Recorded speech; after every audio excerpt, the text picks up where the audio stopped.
Captain Jake Morrison looked out at the dark space beyond Neptune.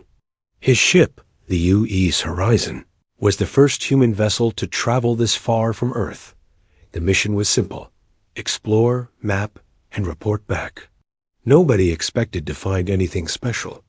"Out here, Captain, I'm getting something strange," said Lisa Grant from her station. She was the ship's communications officer, and her job was to listen for any signals in space. Most of the time, she heard nothing but static. Jake walked over to her console. "What kind of strange?" Lisa frowned at her screen. "It's not natural. This is definitely artificial. Someone or something is sending this signal." Dr. Amanda Brooks, the ship's science officer, hurried over. She was young but brilliant, and she had joined this mission to study space phenomena. "Let me see those readings."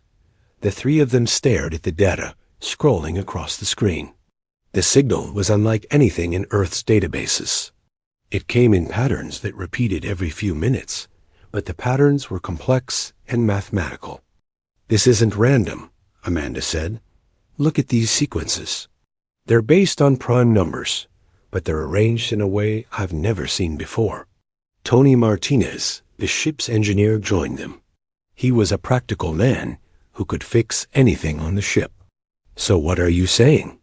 That aliens are sending us math problems?" "Maybe," Amanda replied. "Or maybe they're trying to communicate. Mathematics is supposed to be universal, right? Any intelligent species should understand basic math." Jake made a decision. "Lisa, can you send a response?" "What should I send?" Amanda thought for a moment. "Start simple. Send back the first 10 prime numbers." Lisa's fingers moved over her controls. She transmitted the sequence: 2, 3, 5, 7, 11, 13, 17, 19, 23, 29. They waited. For 20 minutes, nothing happened. Then the alien signal changed completely. "Captain," Lisa called out. "They're responding, but this is different. The signal is much stronger now and more complex." The new transmission filled their screens with data. Amanda worked frantically to decode it. "This is incredible. They're sending us mathematical concepts, but advanced ones: calculus, geometry, physics equations. They're testing us," Jake realized. "They sent us a simple pattern. We responded correctly, so now they're seeing how much we know." For the next several hours, the UES Horizon exchanged increasingly complex mathematical concepts with the unknown aliens. Amanda was amazed at how quickly the aliens learned and adapted. They seemed to understand human mathematical notation almost immediately. Then something unexpected happened. The aliens began transmitting in English. "How is that possible?" Tony asked. "We never sent them our language." "They must have been listening to our radio transmissions," Amanda said. "Earth has been broadcasting radio and television signals for over a century. If they've been watching us, they could have learned our languages." The English was simple at first, just basic words and phrases. But within hours, the aliens were sending complete sentences. The message that appeared on their screen made everyone on the bridge fall silent. "Greetings, humans of Earth.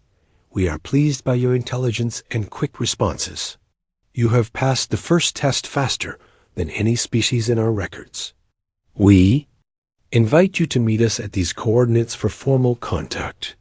A set of stellar coordinates followed, along with detailed instructions for safe approach. Jake immediately contacted Earth Command. Admiral Kevin Stone's face appeared on the main screen after a few minutes of transmission delay. "You're certain this is legitimate?"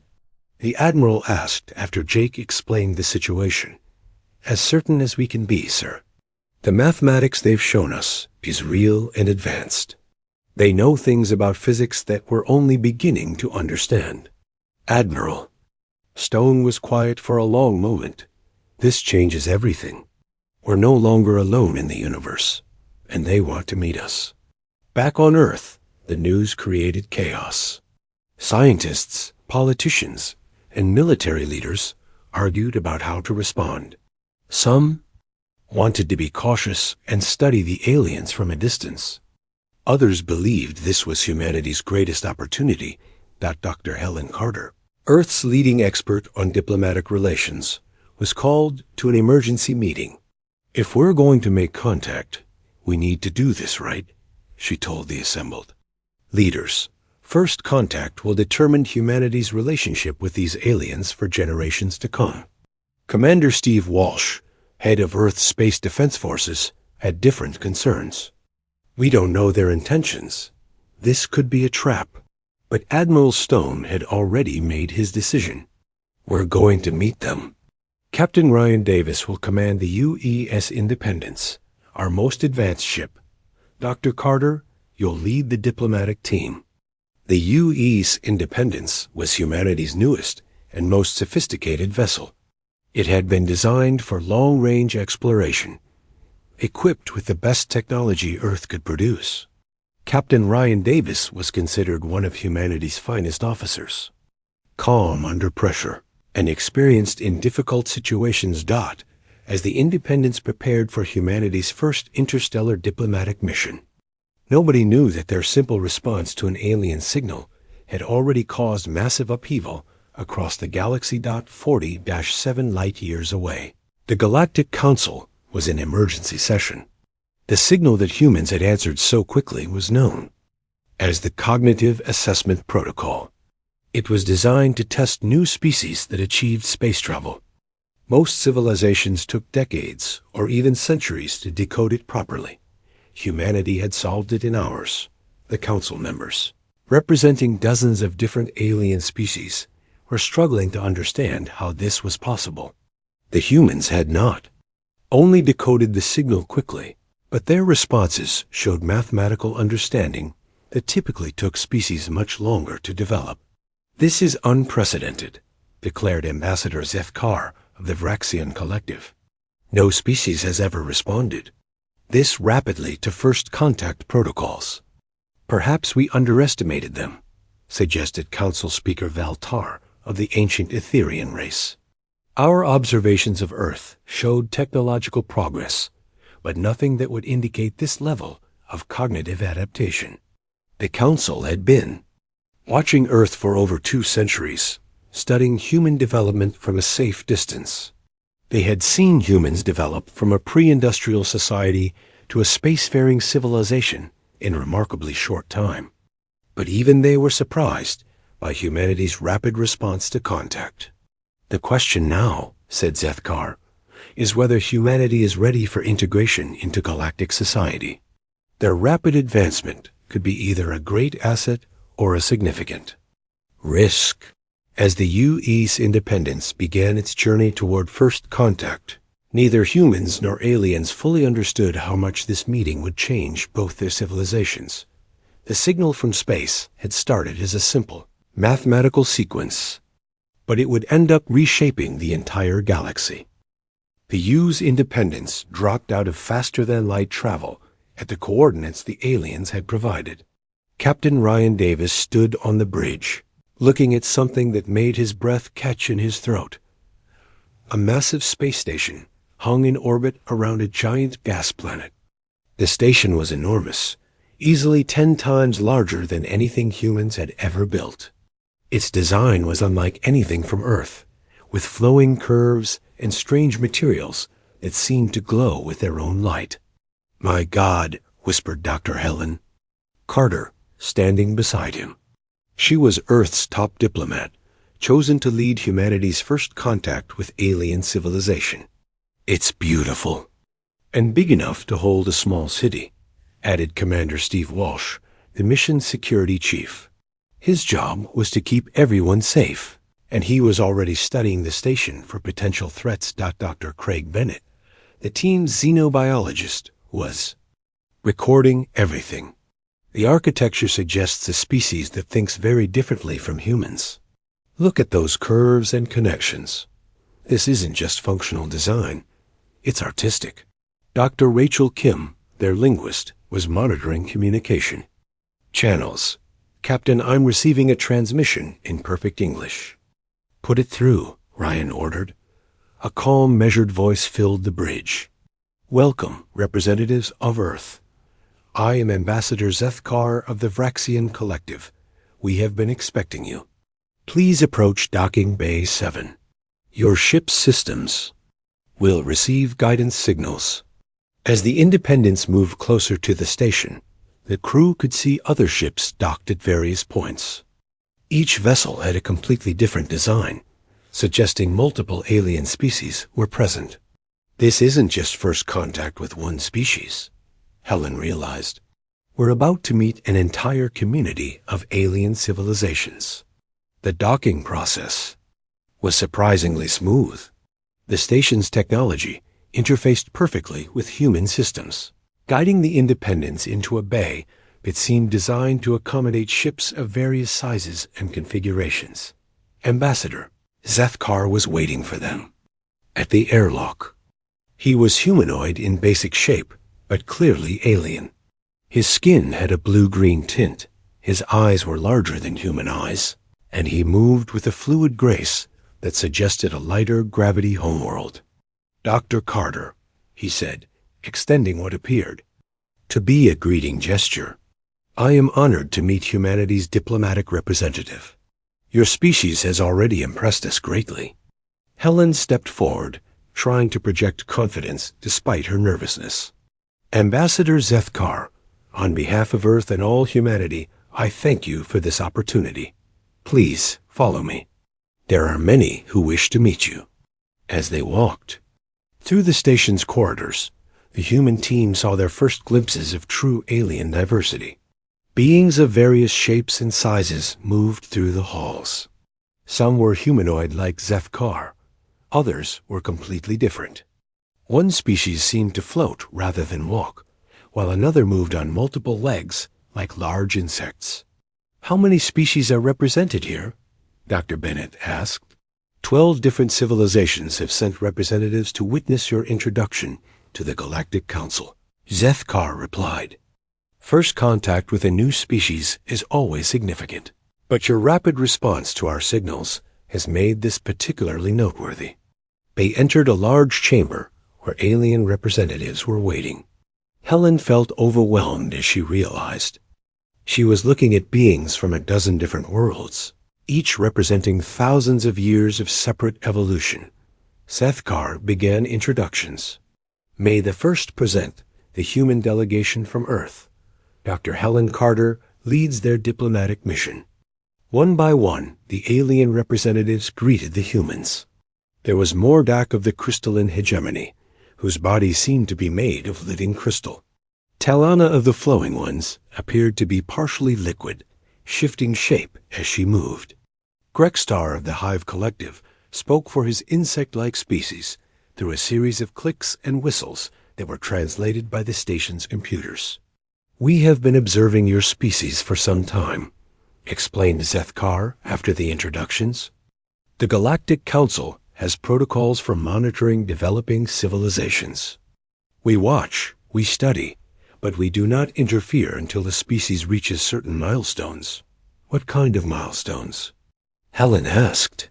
Interstellar travel capability, mathematical understanding beyond basic levels, and successful response to our cognitive assessment protocols. Most species require several centuries between achieving these milestones. Your species accomplished all three in a remarkably short time. Dr. Rachel Kim looked puzzled. You said you've been observing us for some time. How long? Approximately 200 of your years, Zethkar replied. We began monitoring Earth when your species first demonstrated large-scale technological development. We have watched your progress with great interest. Commander Steve Walsh stepped forward. What exactly did you observe? What do you know about? You? More than you might expect, said Marduk, his crystal body chiming as he spoke. We have monitored your communications, studied your cultural development, analyzed your technological progress. We understand your species better than most. Civilizations understand themselves when they achieve first contact. Dr. Helen Carter felt a chill. You've been watching everything? Our wars, our conflicts, our mistakes? Yes, Zethkar said simply. And also your achievements, your art, your capacity for growth and change. Every species has darkness and light. What matters is the overall trajectory of development. Talana flowed closer, her liquid form shifting. Your species shows unusual adaptability. Most civilizations develop along predictable paths. Humans seem to constantly surprise us with unexpected solutions to problems. Which brings us to the purpose of this meeting, Zethkar announced. The Galactic Council has developed standard procedures for integrating new species into our community. You will be given what we call the Standard Integration Assessment. What does that involve? Helen asked.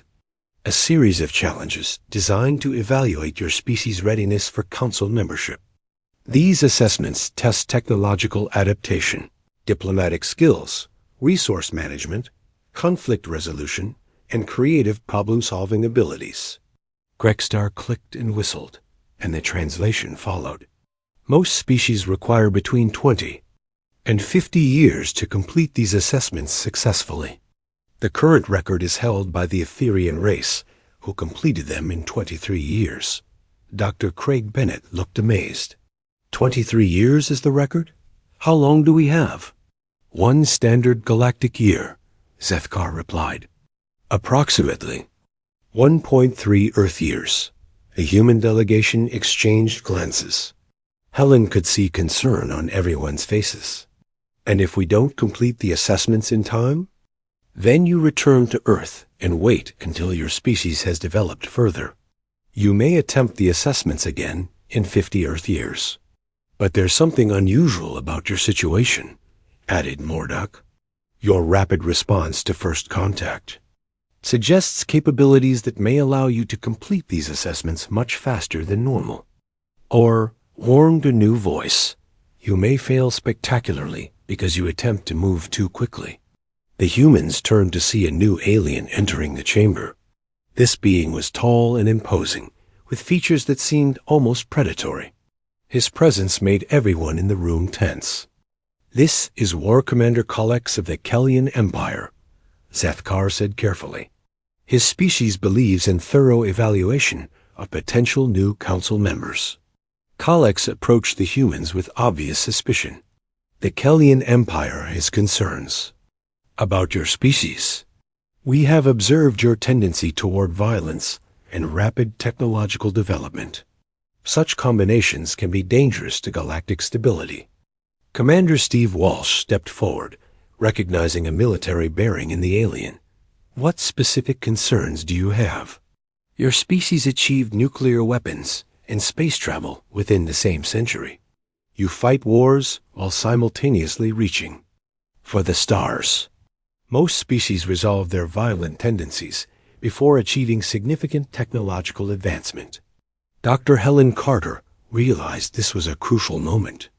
War Commander Kalex, humanity has indeed struggled with conflict. But we've also shown the ability to learn, to change, to find peaceful solutions. Our presence here, choosing diplomacy over aggression, should demonstrate our intentions. Intentions can change, Kalex replied coldly. Actions over time reveal true nature, which is exactly what the assessments will determine. Zethkar interjected diplomatically. The challenges ahead will show us who humanity truly is. The meeting continued for several more hours, with various alien representatives explaining different aspects of the assessment process. The humans learned that they would be given facilities on the station and access to certain galactic technologies. To help them complete the challenges. As the formal session ended, Dr. Helen Carter felt the weight of responsibility on her shoulders. Humanity's future in the galaxy would depend on how well they performed in the coming year. No pressure, muttered Tony Martinez, who had been quietly observing everything. Actually, said Dr. Rachel Kim, I think we might surprise them. Humans have always been good at adapting quickly to new situations. Captain Ryan Davis gathered his team. Let's contact Earth and update Admiral Stone. Then we start preparing for these assessments. We have a lot of work ahead of us. As the humans were escorted to their quarters, none of them noticed the intense discussions beginning among the alien observers. The Galactic Council representatives were already debating whether Huma. Dr. Amanda Brooks stared at the first technical challenge in disbelief. The problem seemed impossible.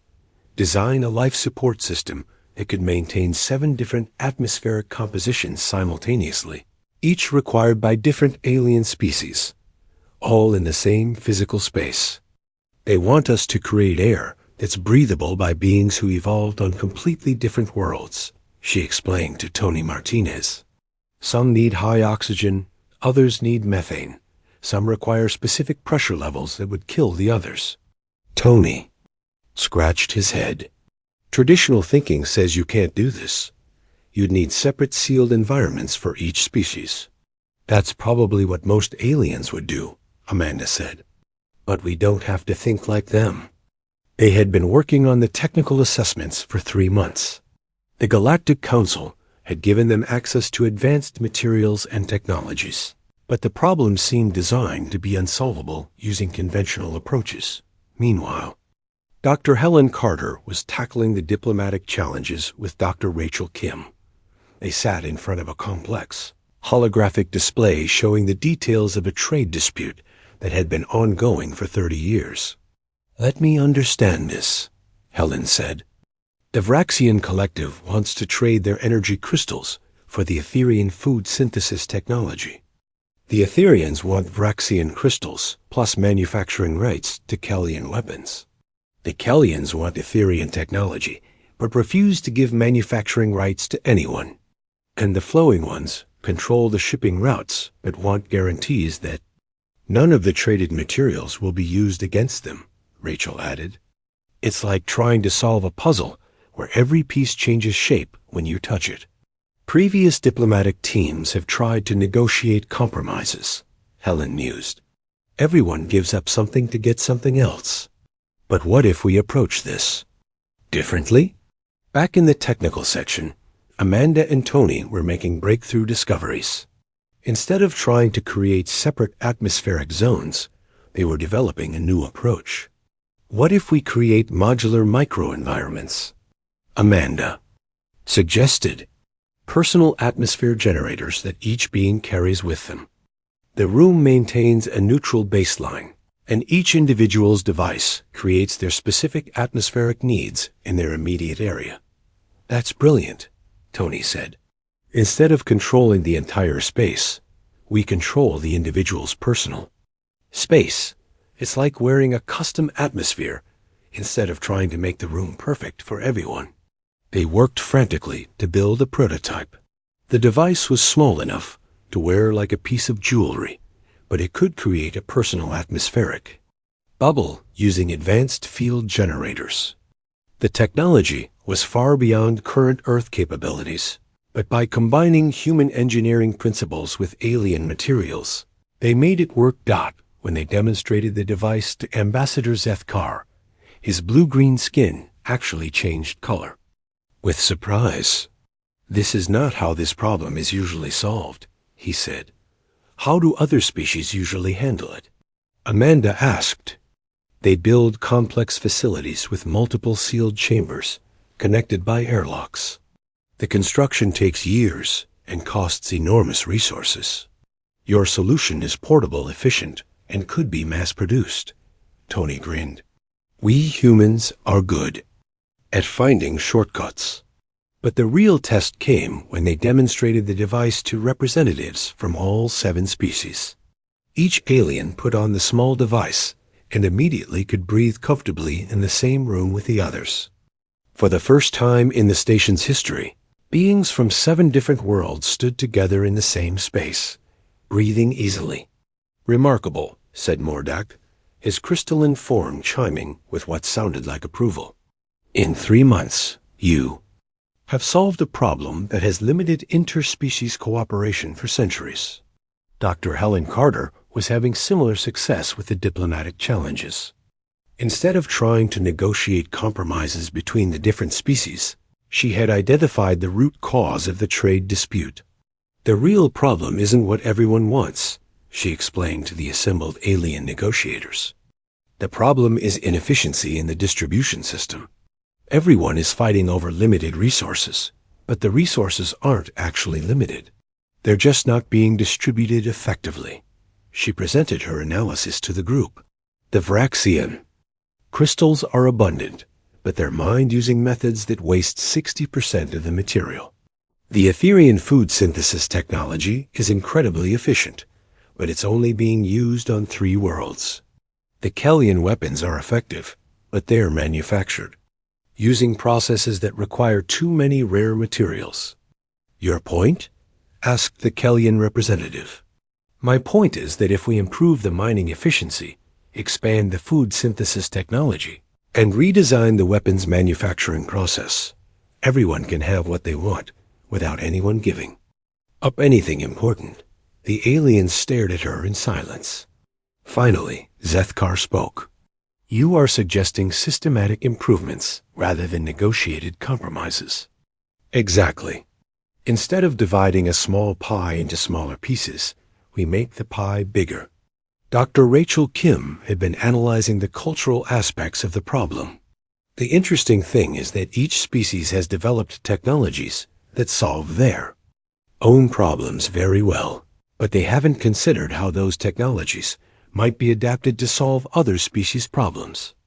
Over the following weeks, Helen's team worked with technical experts from each species to implement the improvements. The results were dramatic. Mining efficiency increased by 70%, food synthesis was expanded to 12 worlds, and weapons manufacturing costs dropped by half. This is unprecedented, admitted the Etherian representative. We have been treating this as a zero-sum negotiation for 30 years. You have made it positive-sum for everyone. But the real shock came when the Galactic Council presented the humans with the impossible scenario, a war game simulation that was designed to have no peaceful resolution. Captain Ryan Davis led the human team through the scenario briefing. The simulation involved a galaxy-wide resource crisis, with multiple species competing for dwindling energy sources. Traditional alliances were breaking down, and war seemed inevitable. The scenario has been run 847 times by different species, explained War Commander Kolex. Every attempt has ended in massive galactic conflict. The simulation is designed to test how new species handle impossible situations. What are we supposed to do?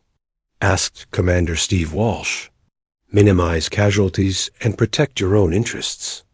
Kolex replied, the simulation will show us how humans behave when faced with survival pressures.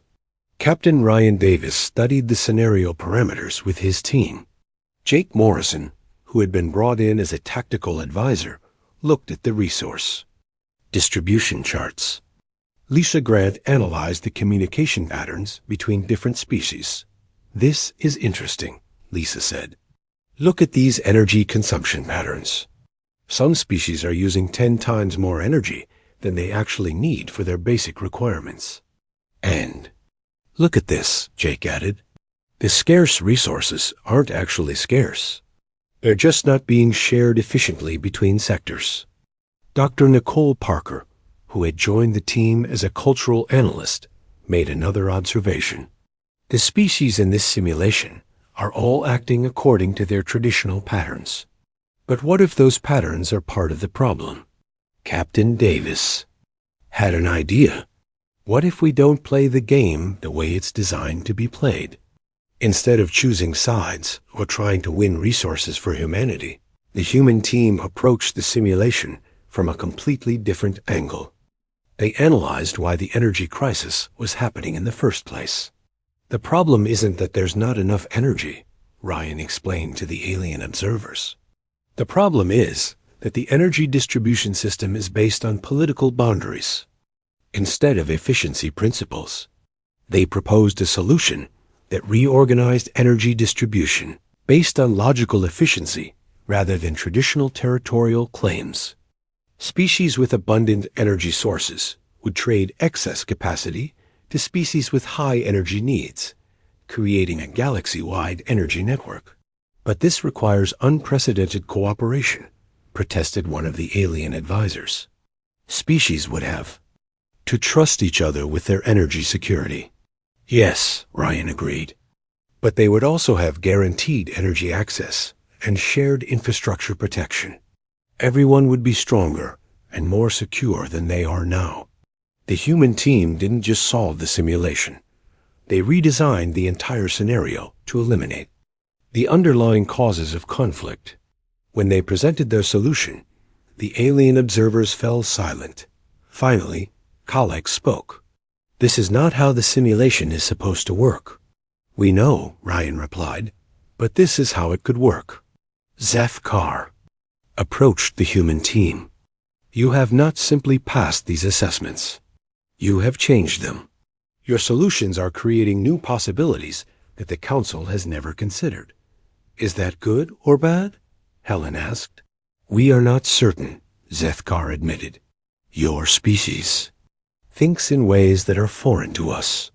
This could be extremely beneficial or extremely dangerous." As news of humanity's progress spread through the station, the alien representatives began having urgent discussions. The humans were not just completing the assessments. They were revolutionizing them. Dr. Amanda Brooks found herself in demand, as alien engineers wanted to learn her adaptation techniques. Tony Martinez was teaching efficiency principles to beings who had been building things the same way for thousands of years. "I think we're changing more than just the assessments." The emergency session of the Galactic Council was unlike anything in recorded history. Representatives from 47 different species filled the great chamber, their various forms creating a strange and beautiful display of galactic diversity. But today, the usual calm of council proceedings was replaced by heated debate. Council Speaker Valtar of the ancient Etherian race called for order. His species had been part of the council for over 10,000 years, and he had never seen such controversy over a new species evaluation. "The humans have completed all major assessments in 6 months," he announced to the assembly. "This is unprecedented in council history." War Commander Galactic of the Kalyan Empire stood to speak. His imposing form commanded attention from the other delegates.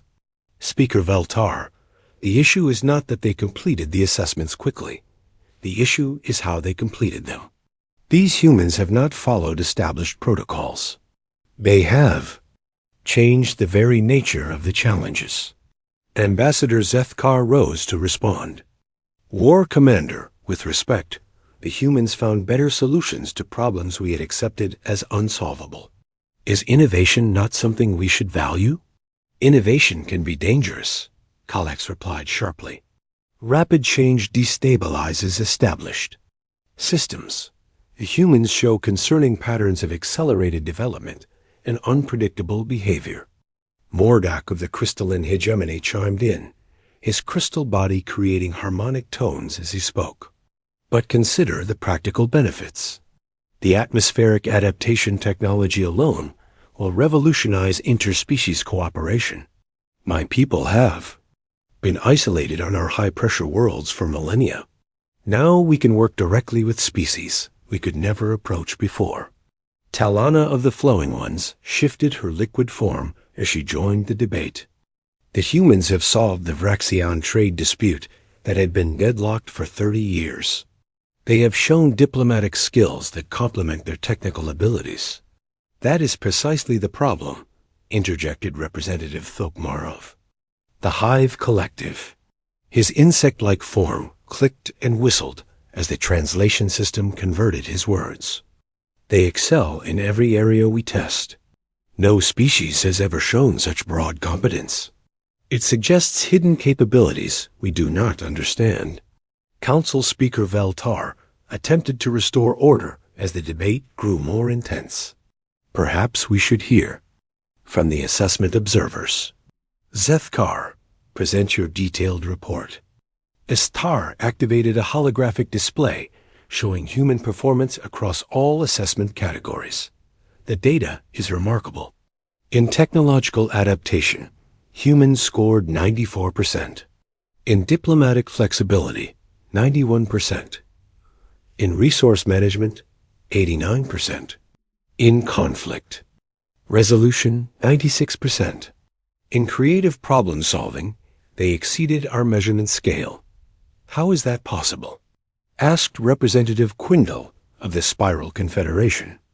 They approach problems differently than any species we have encountered, Zethkar explained. Most species develop specialized solutions for specific problems. Humans develop adaptable solutions that work across multiple scenarios. Dr. Craig Bennett had been quietly observing the council session from the human delegation area. As a xenobiologist, he found the aliens' reactions fascinating. He turned to Captain Ryan Davis and whispered, "They're afraid of us." "What do you mean?" Ryan asked. "Look at their body language, their debate patterns. We've done everything they asked, exceeded every expectation, but instead of being pleased, they're worried. We've succeeded too well." The debate continued as various species voiced their concerns and support. The Etherian delegation argued that humanity represented a valuable addition to galactic civilization. The Kellian Empire insisted that humans were too unpredictable and potentially dangerous. Smaller species were divided, some excited by the possibilities humans offered, others worried about being overshadowed. "There is another issue we must address," announced a new voice. The chamber fell silent as ancient counselor Y.T. Ajara of the Void Watchers spoke.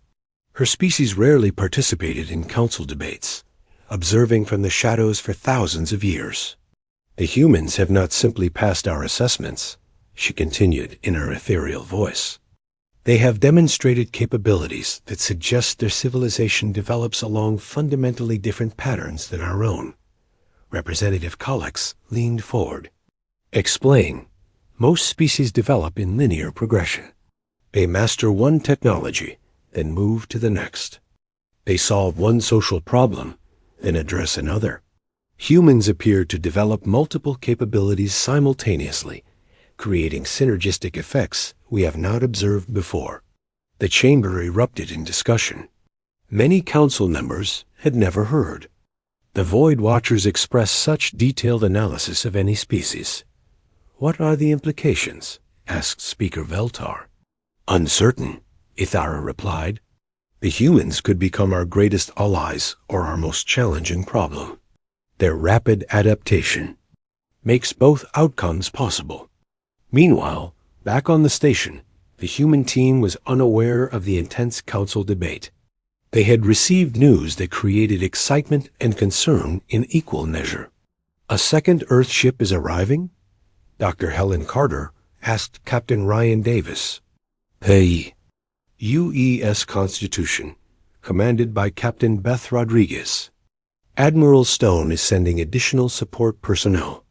Dr. Amanda Brooks looked worried. "Won't that make the aliens more nervous about our rapid expansion?" "Probably," Ryan admitted. "But Earth Command thinks we need more expertise to handle the additional projects the aliens have requested." The additional projects were the result of human success with the original assessments. Various alien species had approached the human team asking for help with problems their own civilizations had been unable to solve. Mike Thompson, an industrial engineer on the Constitution, brought specialized knowledge in large-scale manufacturing. Dr. Karen Lewis was a systems analyst who could optimize complex processes. Commander Alex Turner was a strategic planner with experience in multi-organization coordination.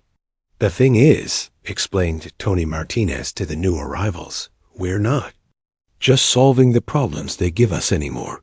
We're solving problems they didn't even know they had."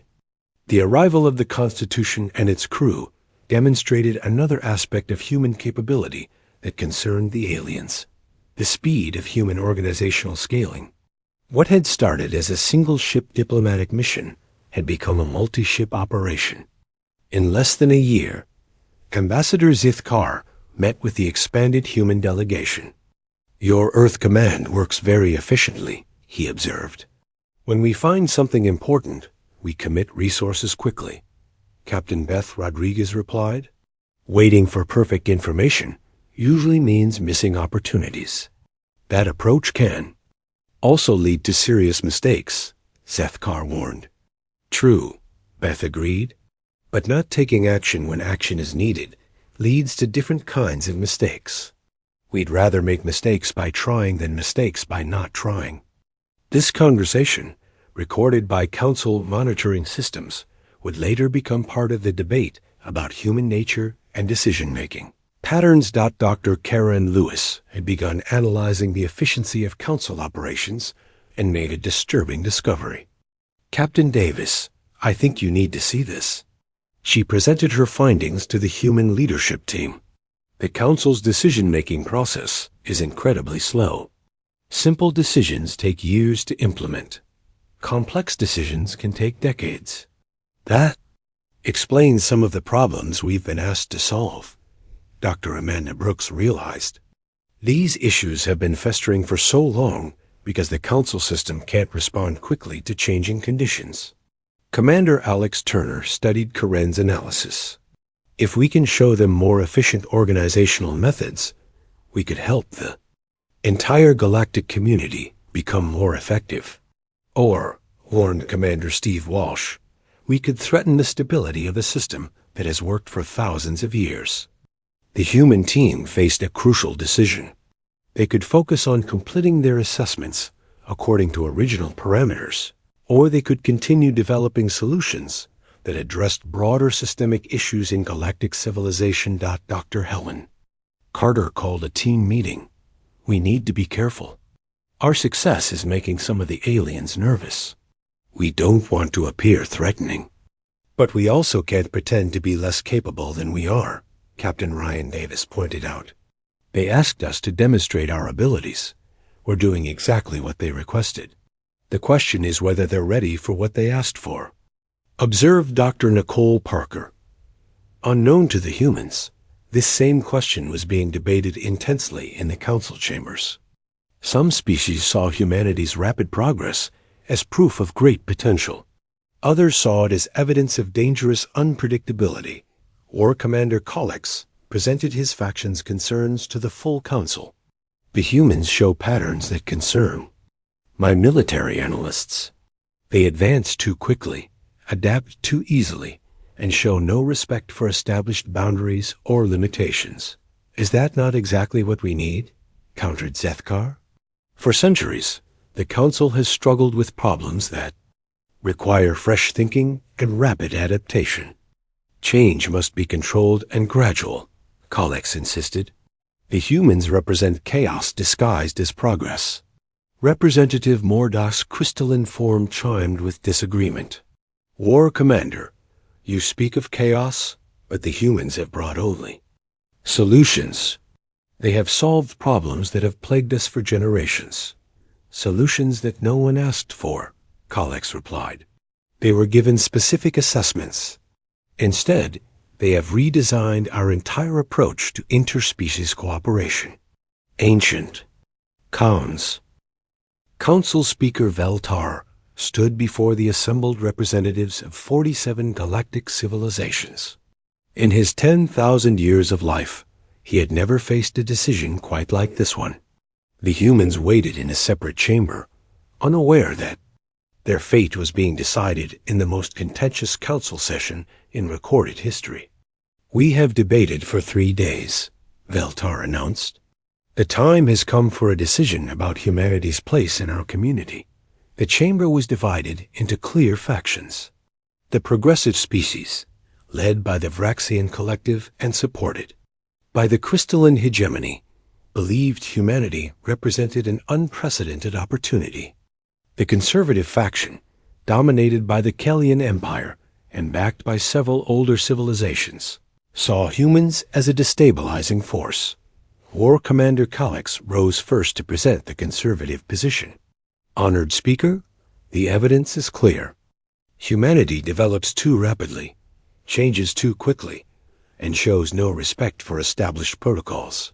They have been among us for 6 months and already seek to reorganize our entire civilization. They have also solved problems we could not solve in centuries, countered Ambassador Zethkar. Their innovations have improved life for species across the galaxy. Temporary improvements, Kalex argued, but at what cost? They disrupt stability that has maintained peace for millennia. Change without control leads to chaos. Ancient Counselor. Ithara emerged from the shadows where her people traditionally observed. When the Void Watchers spoke, everyone listened. War Commander Kalex speaks of stability, but what he describes is stagnation. The Council has become so focused on maintaining order that we have stopped growing. The chamber fell silent. Criticism of Council operations was extremely rare, especially from a species as respected as the Void Watchers. Continue, Ancient Counselor, Speaker Valtar requested. For thousands of years, we have followed the same procedures, used the same technologies, thought the same thoughts. We have achieved peace through predictability. But predictability without growth is not life. It is merely existence. Representative Mordok's crystalline form chimed in agreement. The humans have shown us possibilities we had forgotten existed. They reminded us that problems we accepted as permanent could actually be solved. And what happens when they decide? Our governments are inefficient? Demanded Representative Thokmar. When they conclude our social systems need improvement? Where does the reforming impulse end? Perhaps, suggested Talana of the Flowing Ones, her liquid form shifting thoughtfully, we should ask them. This suggestion created another wave of debate. Bringing the humans into council deliberations was unprecedented. New species traditionally waited outside while their fate was decided. The humans have already broken most of our precedents, observed Representative Quindel. Perhaps it is time to break another. Speaker Veltar made a decision that would be remembered for millennia. Summon the human delegation. Captain Ryan Davis led the human team into the great council chamber. Dr. Helen Carter walked beside him, followed by the other key members of their mission. The sight of 47 different alien species in heated debate was overwhelming. Humans of Earth, Speaker Veltar addressed them formally. Your presence here represents an unusual situation. The Council is divided about your future role in galactic civilization. War Commander Kalex stepped forward aggressively. Captain Davis, your species shows concerning patterns of rapid development and systematic change. How do we know you will not attempt to reform our entire civilization according to your preferences? Ryan exchanged glances with Helen before responding. War Commander, we came here to learn about galactic civilization, not to change it. But when we see problems we can solve, it's difficult for us to ignore them. That attitude is exactly what concerns us. Kalex replied. Dr. Helen Carter spoke up. May I ask a question? How long has the trade dispute we solved been ongoing? 30 years, admitted Zethkar. And the atmospheric compatibility problem? Centuries, replied Mordok. These weren't problems you were actively working on, Helen observed. They were problems you had accepted as unsolvable. We didn't interfere with your ongoing efforts. We addressed issues that had been abandoned. Dr. Amanda Brooks added, we understand the concern about rapid change. But consider this. We're offering solutions, not demanding that you accept them. You can choose which innovations to adopt and which to reject. Ancient Counselor Ithara moved closer to the human delegation. An interesting perspective. You see yourselves as offering options rather than imposing changes. Exactly, confirmed Captain Ryan Davis. Our goal is to be helpful partners, not disruptive forces. War Commander Kalex was not satisfied. But your very presence is disruptive. You complete in months what takes other species decades. You solve problems we have lived with for centuries. How do we integrate such rapid development with our stable systems? Dr. Nicole Parker, who had been studying galactic social patterns, stepped forward. War Commander, may I suggest that the problem isn't our speed of development, but your assumption. That development must be slow? The chamber buzzed with shocked murmurs. No new species had ever questioned fundamental council assumptions so directly. Explain, demanded Kalex. Most of your species developed on stable worlds with predictable environments, Ecole said. You had the luxury of developing slowly and carefully. Earth is different. We evolved on a world of constant change, ice ages, volcanic eruptions, climate shifts, asteroid impacts. Species that couldn't adapt quickly didn't survive. You are saying your rapid development is evolutionary necessity? Asked Ithara with obvious interest. Partly, yes, but also cultural choice. Humans learned to value flexibility and innovation because rigidity meant extinction. We don't change things because we're destructive. We change things because we've learned that adaptation equals survival. Speaker Valtar had been listening carefully to the exchange. The question before us is whether galactic civilization is ready for such adaptation. With respect, Speaker, said Dr. Helen Carter, perhaps the question is whether galactic civilization can afford not to adapt. You've told us about problems that have existed for centuries. Wars that repeat the same patterns. Resources wasted on inefficient systems. Species isolated by technological limitations. These problems exist because you have achieved stability at the cost of growth, added Captain Ryan Davis. We're not suggesting you abandon stability. We're suggesting you can have both stability and progress. The debate continued for hours, with various council members questioning the humans about their intentions, capabilities, and long-term goals. Through it all, the human delegation remained calm and thoughtful, addressing each concern directly. Finally, Speaker Valtar called for the decision. The Council will vote on humanity's status. But first, we must address the unprecedented nature of this situation. He turned to face the human delegation. Never before has a species completed our assessments so rapidly or so thoroughly. Your performance has exceeded our measurement capabilities in several categories. This presents us with an unprecedented choice. We can offer you standard council membership, beginning with observer status and gradually increasing your participation over several centuries. This is our normal procedure. Or, asked Captain Ryan Davis, or we can acknowledge that normal procedures do not apply to your species. We can offer immediate full membership with voting rights and access to all council technologies and resources. The chamber erupted in shocked discussion. Immediate full membership was unheard of. However, Valtar continued, such membership would come with unprecedented responsibilities. You would serve as the Council's rapid response team for technological and diplomatic crises. You would be called upon to address problems that other species have been unable to solve. Dr. Helen Carter looked at her team. This was far more than they had expected. There is one more condition, added War Commander Kalex.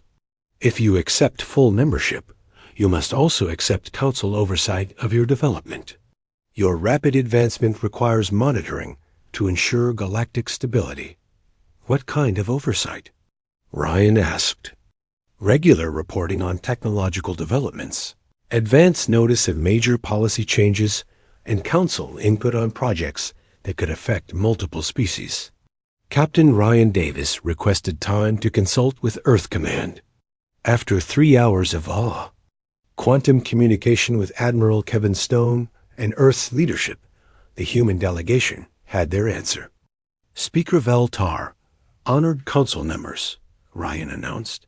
Earth accepts full membership in the Galactic Council, along with all the responsibilities and oversight that entails. The vote was close, 26 species in favor, 18 opposed, 3 abstaining. But it was enough. As the ceremonial signing took place, Captain Beth Rodriguez arrived from the Constitution with news that would shock the Council even further. Captain Davis, Admiral Stone sends his congratulations and instructions for our next mission. What mission? We're to investigate ancient ruins in the galactic core. Apparently, there are archaeological mysteries there that have puzzled Council scientists for thousands of years. Ambassador Zethkar overheard this exchange. The progenitor. Ruins? Those have been studied by our best researchers for millennia. Well, said Dr. Amanda Brooks with a smile, they haven't been studied by human researchers. Lisa Grant stood on the observation deck of New Haven's main building and watched the sunrise paint the sky orange and pink. The colony had grown so much in 15 years. What started as a few small buildings was now a city of over 2 million. People. The wheat fields stretched as far as she could see, golden in the morning light. Another beautiful day, she said to herself. Lisa had been the colony leader since the beginning. She had seen every building go up, every family arrive, every baby born on this new world. New Haven was more than a colony to her. It was home. Jake Morrison walked up behind her, holding 2 cups of coffee. You're up early again, he said, handing her a cup. Jake was the head of security for the colony. He used to be a soldier on Earth before coming here to help keep everyone safe. I like to watch the sunrise, Lisa said. It reminds me why we came here, to build something new, something better. Jake nodded and looked out at the city. Dr. Foster wants to see you later. She found something interesting in the northern forests. Some kind of new plant that might help with medicine. Amy Foster was their best scientist. She studied all the plants and animals on their new world. Everything she found helped make life better for the colonists. The planet was full of surprises. That's wonderful, Lisa said. Every day we learn something new about our home. Far above them, Ben Carter sat in the pilot seat of the patrol ship Guardian. He was checking the space around their planet, like he did every morning. Ben and his small team of pilots made sure no asteroids or space junk would hit their world. It was quiet work, but important. Everything looks normal today, Ben told his crew over the radio. Just the usual traffic from the mining stations. That was when his instruments started beeping. Something big was coming toward their planet. Very big. Control, this is Guardian, Ben said into his radio. I'm seeing something strange on my screens. Multiple contacts approaching from the outer system. Jake's radio crackled to life in the observation deck. Security Chief Morrison, we have incoming ships. Unknown origin. They're not responding to our signals. Lisa felt her stomach drop. How many ships? She asked. Jake spoke into his radio. Guardian, how many contacts? Ben's voice came back, tight with worry. Control, I count over 300 ships. They're big, really big. And they're coming fast. Lisa and Jake ran to the command center. The big screens showed dots moving toward their planet. Lots of dots, more than Lisa had ever seen in one place. Try to talk to them, Lisa ordered. Maybe they're traders or explorers. The radio operator tried for 10 minutes. No answer. The ships just kept coming. Dr. Amy Foster burst into the command center. What's happening? People are scared. They can see the ships in the sky now. Through the windows, they could see dark shapes moving across the stars. The alien ships were huge, like floating cities made of metal and strange lights. All citizens, this is Administrator Grant, Lisa announced over the colony's speakers. We have visitors approaching our planet. Please stay calm and stay indoors while we try to make contact. Ben's voice crackled over the radio again. Control, they're not slowing down. I think they're getting ready to attack. Attack? Lisa said. We haven't done anything wrong. We're just farmers and scientists. That was when the first alien ship fired. A bright beam of energy shot down from space and hit the northern part of the city. Buildings exploded. Fire spread everywhere. "They're shooting at us," Jake shouted. "All security teams, emergency positions." More beams came down from the alien. Ships, the hospital exploded. The school turned into fire and smoke. People were running and screaming in the streets. Lisa grabbed the emergency radio. "All ships in orbit. This is New Haven Colony. We are under attack. Repeat, we are under attack." Requesting immediate assistance. But their few patrol ships were too small. The alien weapons destroyed them in seconds. Ben's ship Guardian exploded. In a ball of fire. He and his crew were gone. "We need to evacuate," Jake said. "Get people to the transport ships." Lisa nodded. "Start the evacuation alarm. Get everyone to the spaceport." The alarm echoed across the burning city. Families ran through the streets carrying their children. The elderly needed help walking. Everyone was trying to reach the spaceport, where the big transport ships waited. Dr. Foster was helping load people onto the ships when another energy beam hit the ground near her. The blast threw her against a wall. When she got up, her arm was bleeding, but she kept helping people. "Hurry," Jake shouted to the crowds. "Get on the ships. We don't have much time."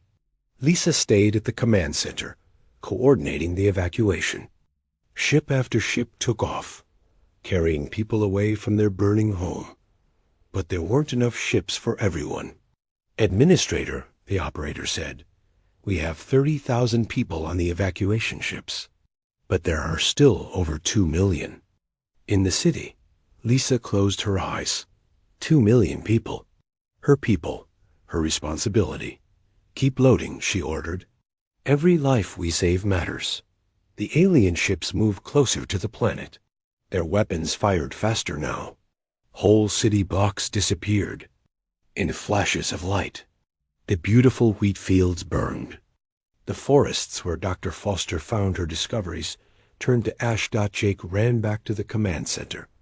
"Lisa, we have to go. The transport ships are full. This is our last chance." Lisa looked at the screens showing their city dying. What about the others? What about the people still down there? "We can't save them," Jake said sadly. "But we can save the people on the ships if we leave now." Lisa picked up the colony-wide radio one last time. "This is Administrator Grant. To everyone who can hear this, we tried our best. We came here in peace. We built something beautiful. Remember New Haven. Remember what we made together." Jake grabbed her arm. "Lisa, we have to go now." They ran to the last transport ship. As it took off, Lisa watched her city burn below them. The alien ships were landing now, their soldiers walking through the ruins. In space, the 30,000 survivors looked back at their dead world.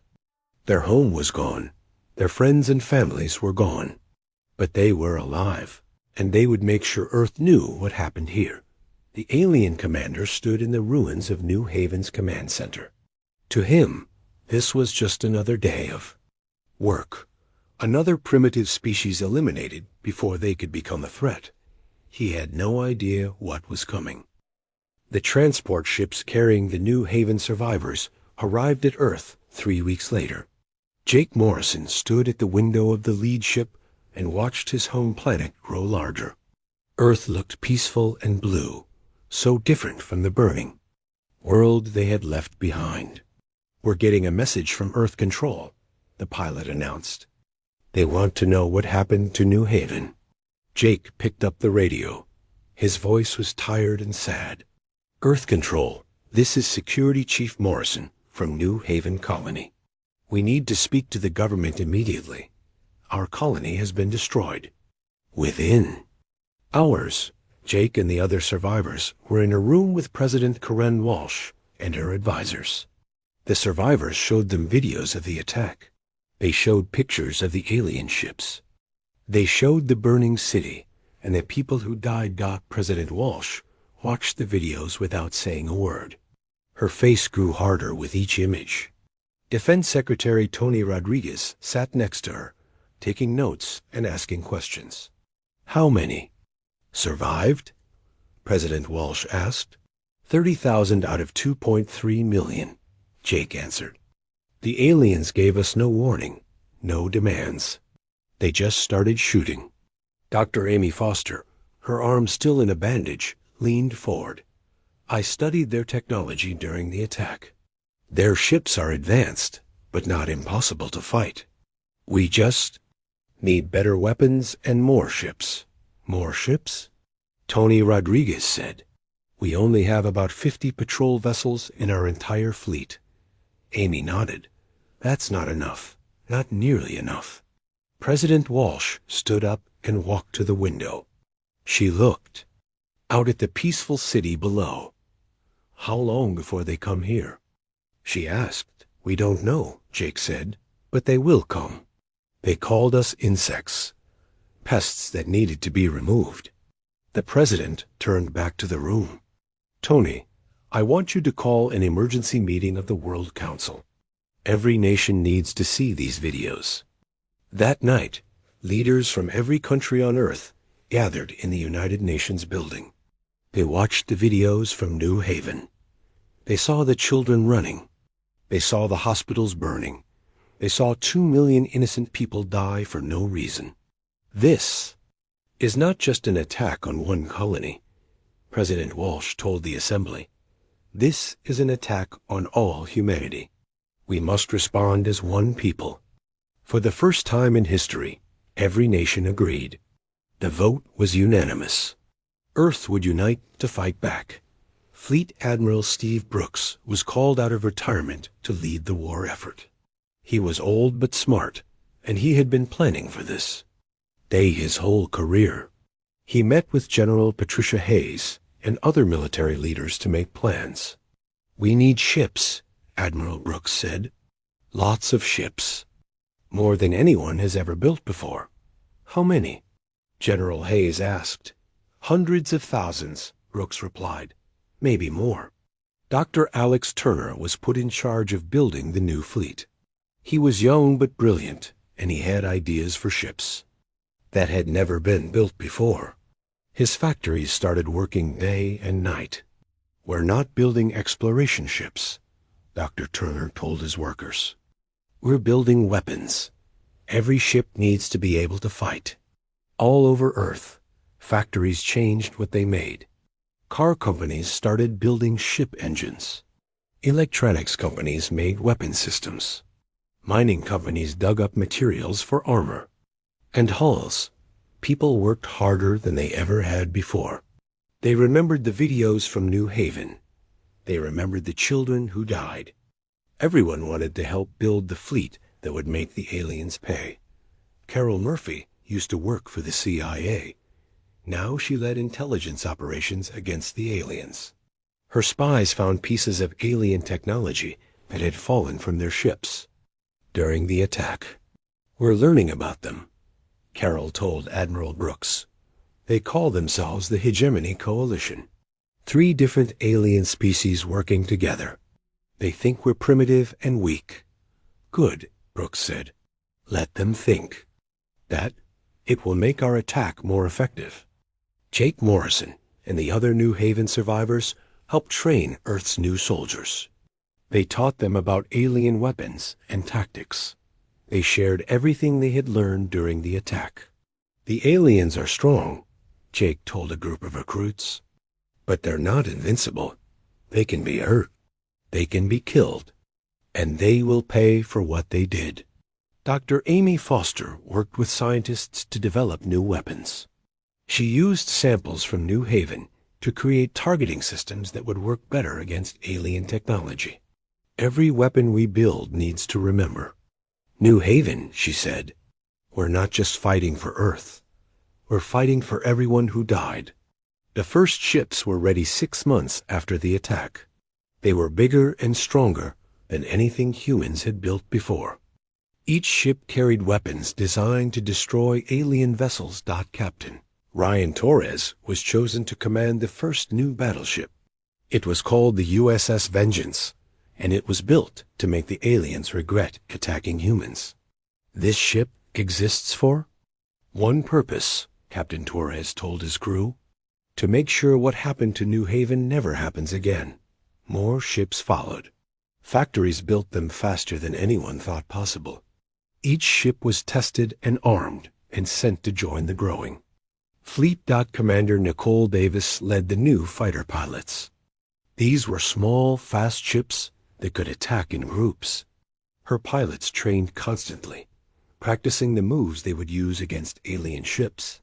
We're not just pilots, she told her squadron. We're the sword of humanity. When we strike, the aliens will know they made a terrible mistake. Chief Engineer Paul Chun designed new engines that let the ships move faster and coordinate better. His quantum communication systems meant every ship could talk to every other ship instantly. The aliens think they're fighting primitive humans. He said, they're about to learn they're wrong. President Walsh spoke to the world every week, updating everyone on the fleet's progress. The whole planet watched as more and more ships were completed. We didn't want this war, she said in one broadcast. We came in peace to New Haven. We built homes and farms and schools. But they destroyed our people for no reason. Now they will face the consequences. Admiral Brooks planned the attack carefully. He divided the fleet into groups, each with a specific target. The aliens had 12 major worlds. All 12 would be attacked at the same time. We won't make the same mistake they made, he told his commanders. We won't attack their civilians. But their military bases, their shipyards, their command centers, all of those will be destroyed. 18 months after New Haven's destruction, the fleet was ready. 600,000 ships filled the space around Earth. Each ship carried weapons designed to make aliens pay for attacking humans. The survivors from New Haven stood on the observation deck of the USS Vengeance and watched the fleet prepare to leave. Jake Morrison had tears in his eyes. Lisa would be proud, Amy Foster said, thinking of their colony leader who died to save them. She will be remembered, Jake replied. They all will. And the aliens will never forget what happens. When you hurt innocent people, the fleet began moving toward the jump points that would take them to alien space. 600,000 ships, all carrying the same message. Humanity would not be destroyed quietly. Admiral Brooks sent one final message to Earth before the jump. For New Haven, for the 2.27 million who died, for every human child who should grow up in safety. Today we show the galaxy that humanity will not be victims. The fleet jumped to hyperspace. The war had begun. The human fleet moved through hyperspace like a river of metal and fire. 600,000 ships traveling together created a sight that had never been seen before in the galaxy. Each ship was different, built for a specific job, but all of them shared the same purpose. Captain Ryan Torres stood on the bridge of the USS Vengeance and watched the readings on his screens. The massive dreadnought was the largest ship humans had ever built. Its weapons could destroy a city, and its armor could stop almost any attack. How much longer until we reach the target? He asked his navigator. 12 hours, sir, came the reply. All ships are maintaining formation perfectly. The human fleet was split into 12 groups, each heading to a different alien world. Torres was leading the attack on Corthic Prime, the home planet of the aliens who had destroyed New Haven. He wanted to make sure they understood the price of killing innocent people. Commander Nicole Davis was flying with the fighter squadrons that would go in first. Her small ships were fast and deadly, designed to slip past alien defenses and hit important targets. She had trained for this moment for 18 months. Reaper Squadron, this is your commander, she said over the radio. Remember what we learned from the New Haven survivors. The aliens think they're fighting primitives.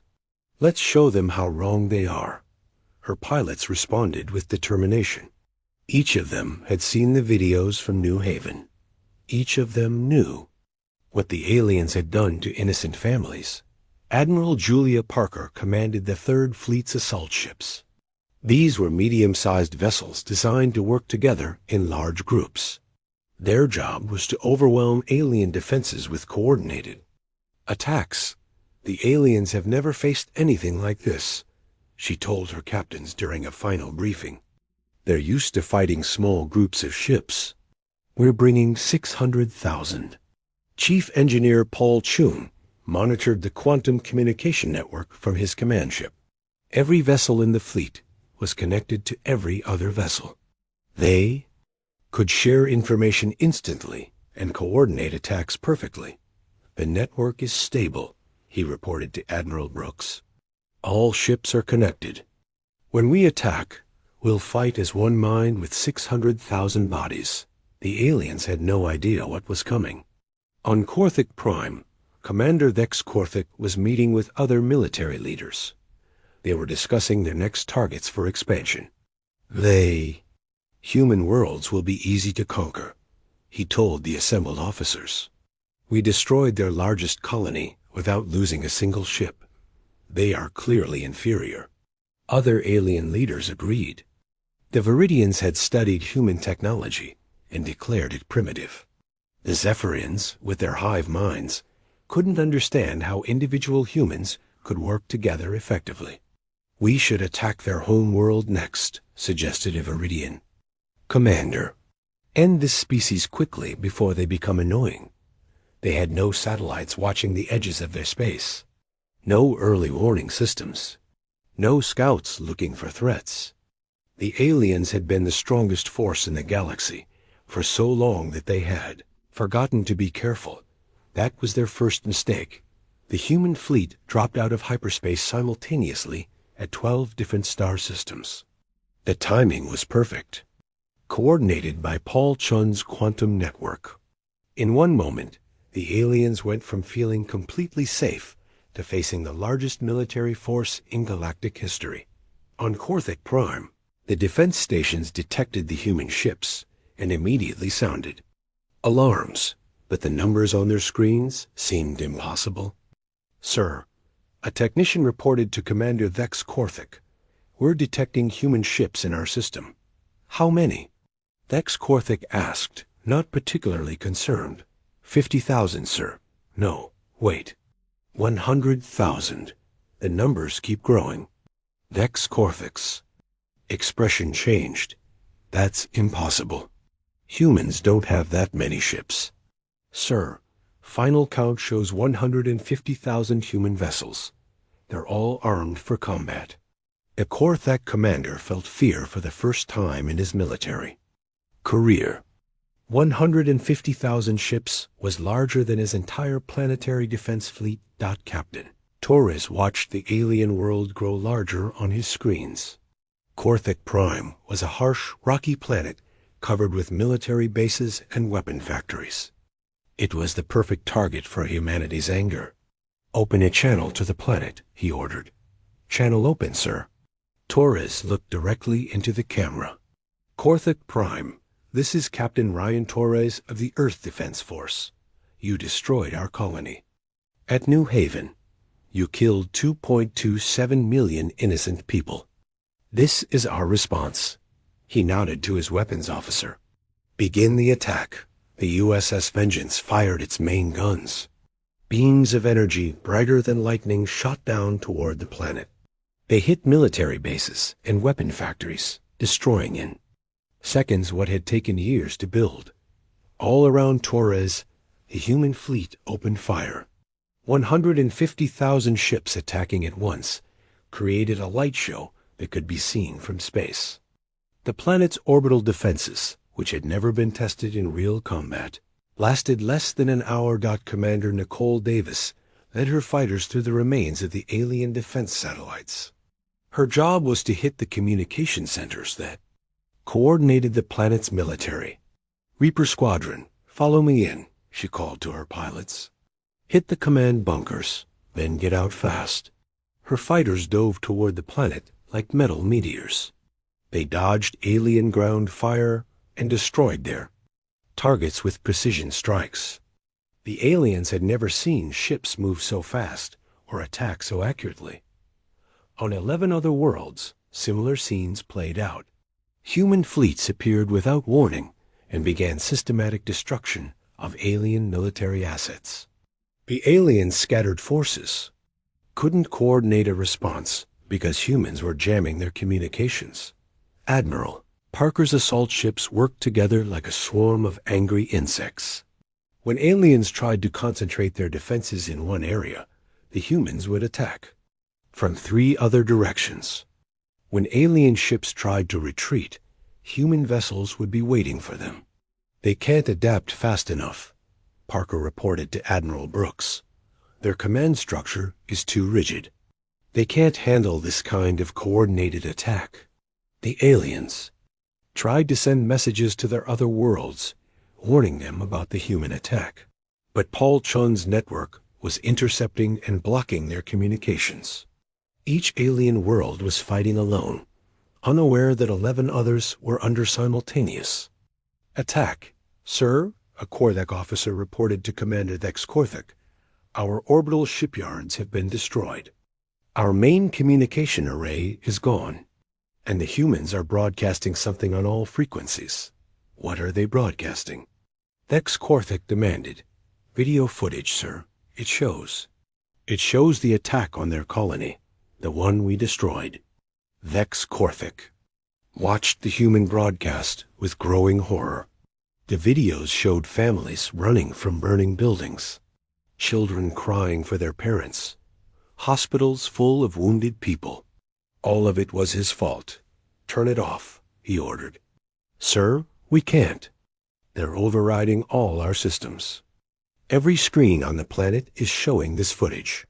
The human strategy was working perfectly. They weren't just destroying alien military assets. They were making sure every alien citizen understood why they were being attacked. The footage from New Haven played on every screen, telling the story of 2.27 million innocent people who died for no reason. Captain Torres received a message from Admiral Brooks. All targets are being neutralized. Alien resistance is collapsing faster than projected. Maintain pressure, but prepare for surrender negotiations. Torres smiled grimly. The aliens were learning what happened when you attacked innocent people. They were learning that humans, when truly angry, could be more terrifying than any nightmare. By the end of the first day, 12 alien worlds had lost their military capabilities. Hundreds of their ships were destroyed. Their command structure was in chaos, and they were beginning to understand that they had made the worst mistake in galactic history. The humans had kept their promise. They had built a fleet that could make the aliens pay for New Haven. Now the galaxy would learn what humans are truly capable of when their families were threatened. The second day of the human attack began with a message from Earth. Admiral Brooks spoke to all 600,000 ships at once through Paul Chan's quantum network. All ships, this is Fleet Admiral Brooks. The first phase is complete. 12 alien military centers have been neutralized. Now we begin phase 2. Show them no mercy, but remember our rules. Military targets only. Civilians will be given time to evacuate. Captain Torres nodded as he heard the message. The humans were not like the aliens. They would not kill innocent people, even when they were angry. On Korthek Prime, Commander Thex Korthek sat in his underground bunker and tried to understand what was happening. His military advisors brought him reports that seemed impossible. Sir, the humans had destroyed 90% of our orbital defenses, one officer reported. Our shipyards are gone. Most of our communication systems are down. How many ships do they have? Thex Korthek asked. Our best estimate is 150,000 in this system alone, but we're receiving reports from other worlds. They're under attack too. Thex Korthek felt his stomach drop. Other worlds? How many? All of them, sir. Every major hegemony. World is under attack simultaneously. The alien commander finally understood the size of his mistake. He had attacked one human colony and assumed it would be easy to conquer the rest. Instead, he had awakened something terrible above the planet. Commander Nicole Davis was leading her fighters on precision strikes against alien ground installations. Her job was to destroy the factories that made weapons for the alien military. Reaper 3, this is Reaper Leader, she called to one of her pilots. I see civilians evacuating from that factory complex. Hold your fire until they're clear. Understood, Leader. Waiting for civilian evacuation. The humans watched as alien families ran from the military factories. Even though these aliens had killed human children, the human pilots waited. They would not become monsters to fight monsters. When the civilians were safe, the fighters attacked. The weapons factories exploded in balls of fire, but no innocent aliens died. The human way of war was different from what the galaxy had seen before. Julia Parker was coordinating attacks across 3 different star systems. Her assault. Ships moved like a school of fish, striking fast and then disappearing before the aliens could respond. The aliens are trying to mass the remaining ships, she reported to Admiral Brooks. They're pulling vessels from civilian protection duties to fight us. Good, Brooks responded. That makes our job easier. Focus on their military vessels. Let their civilians see that we're only after their soldiers. On the Viridian home world, the alien scientists who had called humans primitive were watching. Their most advanced defenses fail. The humans were using technology the Viridians didn't understand. Their ships are communicating faster than light, one Viridian scientist reported. That should be impossible with their technology level. Perhaps we underestimated them, another scientist suggested. Underestimated? A first scientist said bitterly. We called them insects. Now they're destroying our civilization. The Viridian government tried to surrender, but the humans weren't accepting surrender from individual worlds. Admiral Brooks had made it clear, the entire hegemony coalition had, to surrender together, or the attacks would continue. Chief Engineer Paul Chun monitored the battle from his command ship. His quantum network was working perfectly, allowing human ships to coordinate attacks across 12 different star systems. Sir, one of his technicians reported, we're intercepting alien communications. They're trying to negotiate.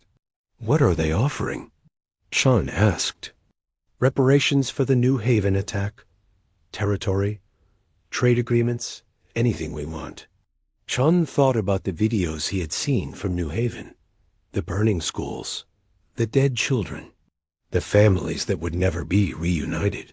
Tell them we want unconditional surrender, he said, nothing less. The battles continued for weeks. Human ships appeared wherever aliens tried to regroup.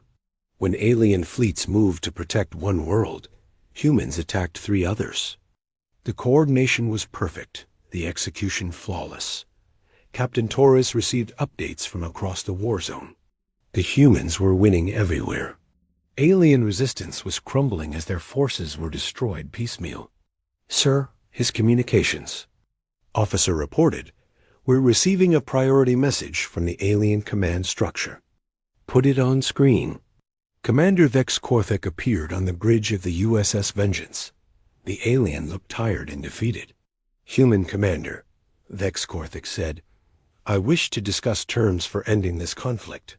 Torres stared at the alien who had ordered the destruction of New Haven. The terms are simple.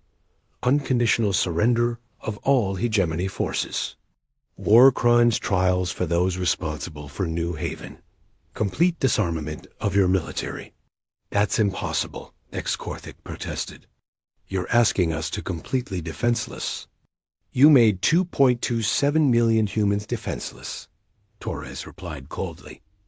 Men, women, children, elderly people, babies, all of them defenseless against your weapons. Now you know how it feels. The alien commander's face showed despair. If we surrender completely, how do we know you won't exterminate us like we tried to exterminate you? Torres was quiet for a moment. Then he spoke with calm authority. Because we're better than you. We don't kill civilians. We don't destroy hospitals and schools.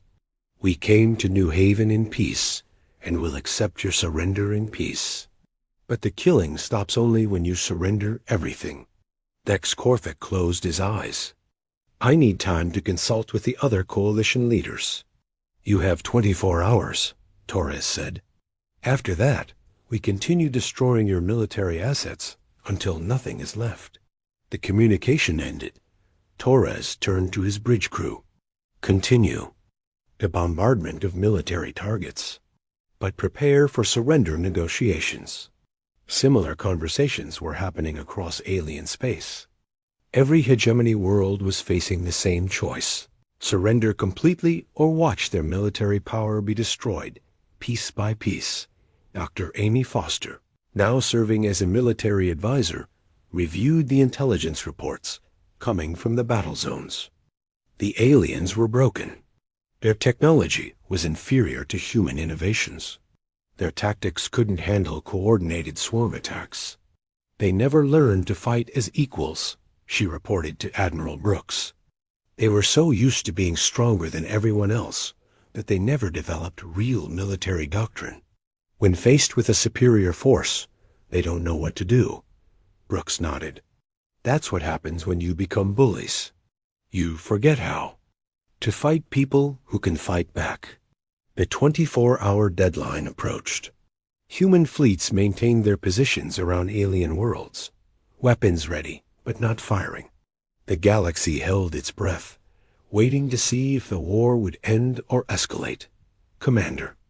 Dex Corthick stood before a council of alien leaders. Representatives from all 3 coalition species were present, their faces showing defeat and fear. The humans won't negotiate, he reported. Complete surrender or continued war. Those are our only options. A Viridian representative spoke up. How many ships do they have in total? Our best estimate is 600,000, Dex Corthick replied. All of them designed for war. All of them coordinated by technology we don't understand. The Zephyrian hive mind representative buzzed with electronic voices. Our collective consciousness calculates 0 probability of military victory. The humans have achieved tactical and technological superiority. The alien leaders looked at each other. Their choice was simple: surrender and live, or fight and die. Send the message, Dex Corthick said finally. Full surrender, no conditions. The message went out on all frequencies, broadcast to every human.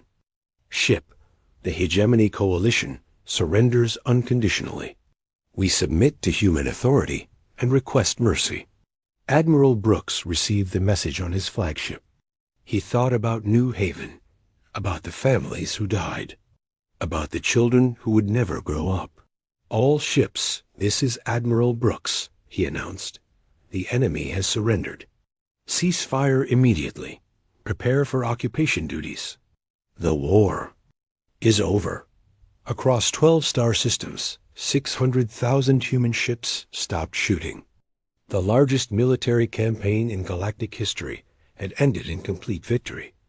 But for the survivors of New Haven, watching from their new homes on Earth, the victory felt hollow. Their families were still dead. Their world was still ash. Justice had been served, but it couldn't bring back what they had lost. The aliens had learned what happened when you attacked innocent humans. Now they would learn what it meant to live under human authority. 6 months after the alien surrender, Jake Morrison stood in a courtroom on Earth and watched Commander Dex Corthick take the witness stand. The alien who had ordered the destruction of New Haven looked smaller now, defeated and ashamed. Do you understand the charges against you? The human judge asked. I understand, Dex Corthick replied in broken English. Genocide, war crimes, murder of civilians. Jake felt no satisfaction watching the alien leader. The trial couldn't bring back Lisa Grant or the other 2.27 million people who died. But it could make sure the galaxy remembered what happened when innocent people were murdered. Dr. Amy Foster sat in the gallery, her notebook full of observations about alien behavior. She had been studying the defeated coalition species, trying to understand how they thought and what motivated them. They're not evil, she had told Jake the night before. They're just limited. They never learned to see other species as equals. To them, we were just animals to be removed. That doesn't excuse what they did, Jake had replied. No, Amy agreed. But understanding them helps us make sure it never happens again. President Karen Walsh watched the trial from her office in Washington. The proceedings were being broadcast across the galaxy, showing every species what happened to civilizations that committed genocide. How are the integration programs going? She asked Defense Secretary Tony Rodriguez. Better than expected, Tony replied. Most alien civilians are cooperating with the occupation forces. They seem relieved that we're not treating them the way they treated us. The human occupation of former hegemony worlds was unlike anything the galaxy had seen before. Instead of enslaving the defeated aliens, humans were teaching them about democracy, individual rights, and peaceful coexistence. Captain Ryan Torres, now promoted to admiral, was overseeing the occupation of Korthik Prime. His job was to help the aliens rebuild their society without the military aggression that had defined them for centuries. The young ones are adapting quickly, he reported to Admiral Brooks. They're learning human languages and studying our history. It's the older aliens who are struggling. That's normal, Brooks replied. Change is hard for anyone. But their children will grow up in a different world. Commander Nicole Davis had been assigned to train alien pilots in peaceful space operations. Many of the former hegemony military personnel were being retrained for civilian jobs like cargo transport and asteroid mining. They're good pilots, she told her human instructors. They just need to learn that space can be used for more than war. Chief Engineer Paul Chun was working with alien scientists to share human technology. The quantum communication systems that had made the human victory possible were being adapted for civilian use. We're not keeping our advantages secret, he explained to a group of Viridian engineers. We want to lift everyone up, not keep others down. The Viridian scientists were amazed by human generosity. They had expected slavery or extermination. After their defeat, instead, humans were offering partnership and education. Carol Murphy had become Earth's first galactic ambassador. Her job was to establish relationships with other alien species who had not been part of the hegemony coalition. Many of these civilizations were requesting to join the human sphere of influence. They're scared, she reported to President Walsh. For centuries, the hegemony was the strongest force in the galaxy. Now that humans have defeated them, everyone wants to be on our side. What are they offering? The president asked. Everything. Trade agreements, military alliances, technology sharing. Some species are even asking to become human protectorates. The galaxy was changing rapidly. Species that had lived in fear of hegemony aggression were now free to develop and explore. Human ships were patrolling trade routes, protecting peaceful merchants from pirates and raiders. Dr. Alex Turner was leading teams of engineers who were studying captured alien technology. The fusion of human innovation with alien science was creating breakthroughs that neither species could have achieved alone. We're decades ahead of where we would have been, he told President Walsh during a briefing. The alien materials science is incredible, and when we combine it with our quantum computing, the possibilities are endless. Any military applications? She asked. Of course, Turner replied, but also medical applications, environmental applications, space exploration applications. This technology could help us terraform planets in years instead of decades. Jake Morrison visited the New Haven Memorial every week. The monument on Earth honored the 2.27 million people who died in the alien attack. Their names were carved in black stone, and an eternal flame burned at the center. Amy Foster often joined him there. She had been promoted to head of the Xenobiology Institute, but she never forgot the people they had lost. "Do you think it was worth it?" she asked Jake one evening as they stood before the memorial. "What do you mean?" he replied. "The war, the occupation, all the changes. Would Lisa and the others have wanted this?" Jake thought about their colony leader, who had always believed in peaceful solutions. Lisa wanted humans to have a future among the stars. She wanted us to build something better. I think she would approve of what we're doing now. The trials of war criminals continued for months. Not just the military leaders who ordered attacks, but also the scientists who developed planet-killing weapons, and the politicians who classified entire species as inferior. Commander Thex Korthik was sentenced to life in prison, but he was allowed to write letters to young aliens, warning them about the dangers of prejudice and aggression. His writings became required reading in schools across former hegemony space. "I thought we were superior," he wrote in one letter. "I thought other species were beneath us. That thinking led to the deaths of millions of innocents and the destruction of our civilization. Never make my mistake." Admiral Brooks retired after the occupation was complete. He had spent his entire career preparing for war, and now that peace was established, he wanted to rest. "The fleet is in good hands," he told President Walsh at his retirement ceremony. "We built something unprecedented, but more importantly, we used it responsibly." The human fleet was being reduced from 600,000 ships to a more manageable number. Many vessels were being converted to civilian use. Exploration ships, cargo haulers, scientific research platforms. Captain Torres kept command of the USS Vengeance, but its mission had changed. Instead of destroying alien worlds, it now protected peaceful trade routes and assisted with disaster relief operations.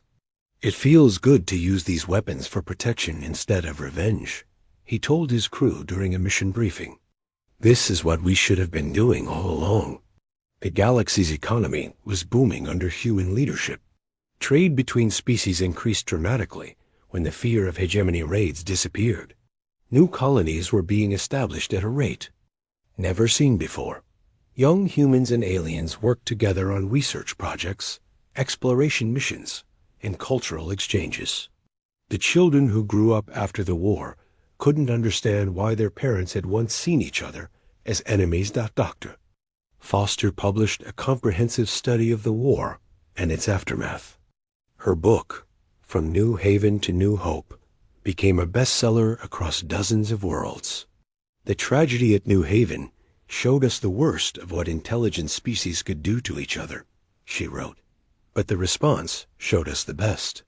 When humans chose to build rather than destroy, to teach rather than dominate, they proved that strength can be used for good." President Walsh was re-elected in a landslide, with support from both human and alien voters in the new Galactic Confederation. Her campaign promise was simple: peace through strength, prosperity through cooperation. The New Haven survivors had scattered across human space, but they stayed in touch with each other. Many had started families, built new lives, found new purposes. The pain of their loss never went away, but they had found ways to honor their dead. Jake Morrison became head of the Galactic Peace Corps, an organization that mediated disputes between species and provided aid during natural disasters. He often told young recruits about New Haven and why they must always be prepared to protect the innocent. "We didn't start the war," he would say, "but we finished it. And we finished it the right way, by making the galaxy safer for everyone."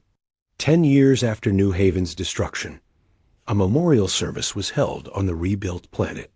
The world had been restored using advanced terraforming technology, and it was now home to humans and aliens working together. Amy Foster stood where Lisa Grant's office used to be and looked out at fields where both human crops and alien plants grew side by side. Children of multiple species played together in schools built where the old command center had stood. "They're gone," she said quietly, thinking of the people who died. "But what they wanted to build is still here. It's just bigger than they imagined." Galaxy had learned the most important lesson from humanity's response to the New Haven massacre, that the strongest civilizations are not those who can destroy, but those who choose to build. And when peaceful people are pushed too far, they can become the most formidable force the universe has ever seen. In the end, the aliens had been right about one thing. Humans were different from other species, but not in the way they thought. Humans were different because they could forgive without forgetting, could show mercy without showing weak,